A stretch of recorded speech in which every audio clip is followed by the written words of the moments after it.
Hello guys, আজকে দেখব মানবজমিনে হেডলাইনগুলো। ইউসিজি UGC চেয়ারম্যানের পদত্যাগ।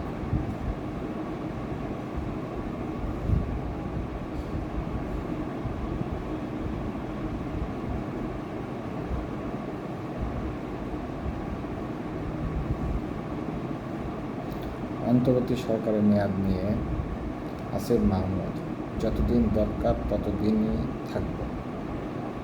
মার্কিন নির্বাচন জরিপের ফলাফলে 3 আসনে ট্রাম্পকে পিছনে ফেলেছেন কমলা। ইসলামী ব্যাংকের প্রধান কার্যালয়ে হামলা, 4 কর্মকর্তা গুলিবিদ্ধ।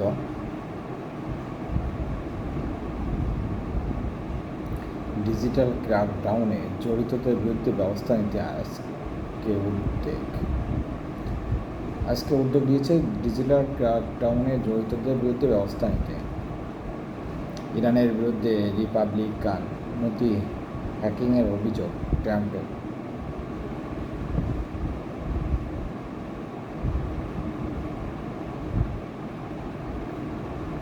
বাংলাদেশে হিন্দুদের উপর অত্যাচার, যেসব ভুয়া পোস্ট বিবিসি খুঁজে পেয়েছে, যে বাংলাদেশের নিয়ে অনেক মিথ্যা গুজব হচ্ছে।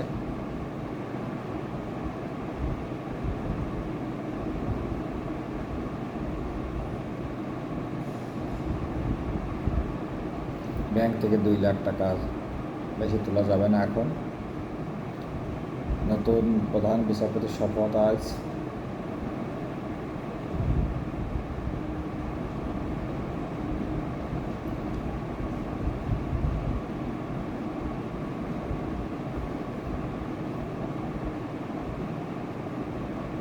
শান্ত হয়ে আসছে দেশ, আলহামদুলিল্লাহ শান্ত হয়ে যাক। আবু সাইদের বাড়িতে আপ্লুত প্রধান উপদেষ্টা। আর একটা হেডলাইন, পদত্যাগের হিড়িক।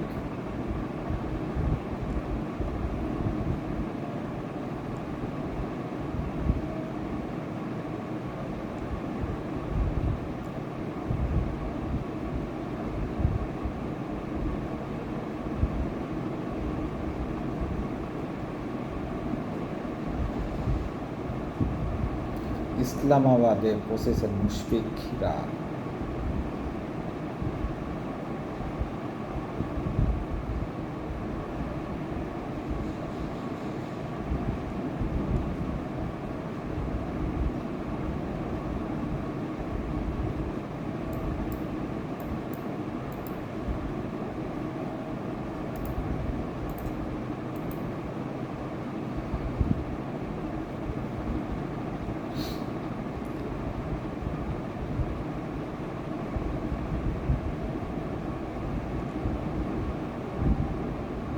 রাজনীতিবিদদের সতর্ক করলেন স্বরাষ্ট্র উপদেষ্টা।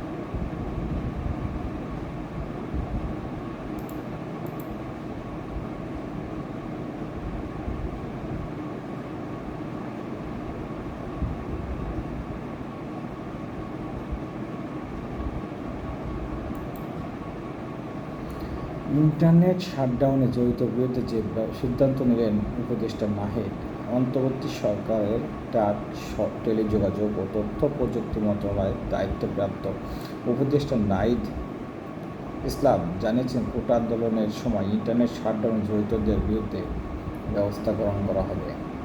রোববার সকালে সচিবালয় কর্মদিবসের প্রথম দিনে সাংবাদিকের এক প্রশ্নের জবাবে তিনি একথা বলেন। নাহিদ বলেন, কথায় কথায় ইন্টারনেট বন্ধ করা চলবে না।